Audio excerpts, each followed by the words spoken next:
Assalamualaikum warahmatullahi wabarakatuh. Perkenalkan, nama saya Aina Rizkia, NIM 2205125996.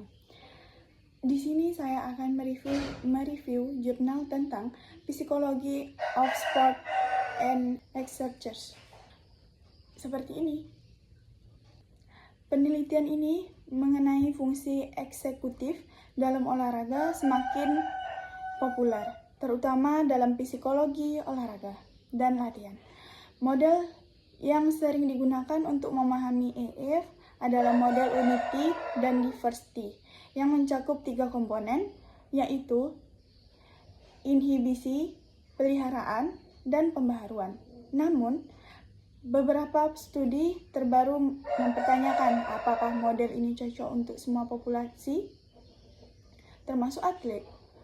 Oleh karena itu, penelitian ini bertujuan untuk menganalisis struktur EF yang paling sesuai untuk atlet menggunakan analisis faktor konfirmator.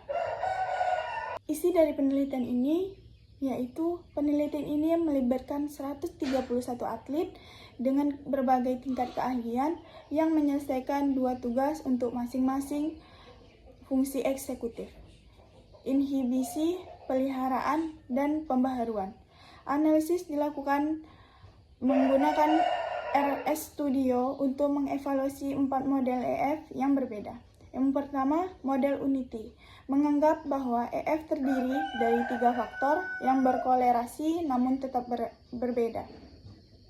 Yang kedua, model nested EF mengusulkan adanya faktor umum EF yang mendasari ketiga komponen EF ini. Yang ketiga, model faktor independen, mengasumsi bahwa 3 fungsi eksekutif sepenuhnya terpisah. Yang keempat, model faktor tunggal, menganggap EF sebagai satu konstruktur tunggal tanpa subkomponen yang terpisah. Hasil analisa dari CFA menunjukkan bahwa model nested EF memberikan kecocokan terbaik terhadap data. Meskipun model unity juga memiliki hasil yang cukup baik, model nested EF menunjukkan bahwa ada faktor umum yang mendasari EF dalam atlet.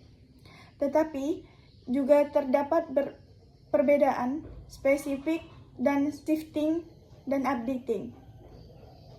Model faktor independen dan faktor tunggal tidak menunjukkan kesesuaian yang baik. Temuan dari penelitian ini meliputi yang pertama, atlet menunjukkan keunggulan dalam efisiensi EF dibandingkan efektivitasnya. Yang kedua, terdapat hubungan antara tingkat keahlian atlet dan efisiensi dalam tugas-tugas shifting dan inhibisi.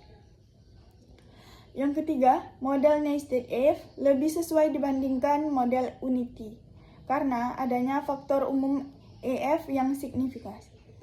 Kesimpulan dari jurnal tersebut yaitu penelitian ini memberikan bukti bahwa model nested EF lebih cocok digunakan dalam populasi atlet dibandingkan model lainnya.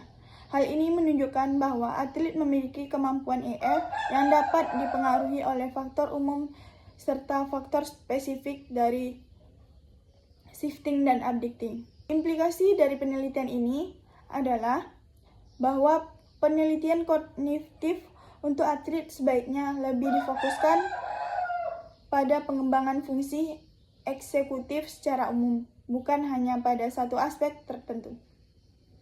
Namun, penelitian ini memiliki beberapa keterbatasan, seperti tidak membandingkan langsung antara atlet dan non-atlet, serta tidak menggunakan pendekatan eksplorator yang dapat memberikan wawasan lebih lanjut mengenai struktur EF.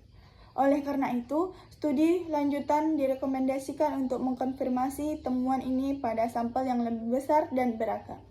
Baik, sekian review jurnal dari saya. Lebih dan kurang saya mohon maaf. Assalamualaikum warahmatullahi wabarakatuh.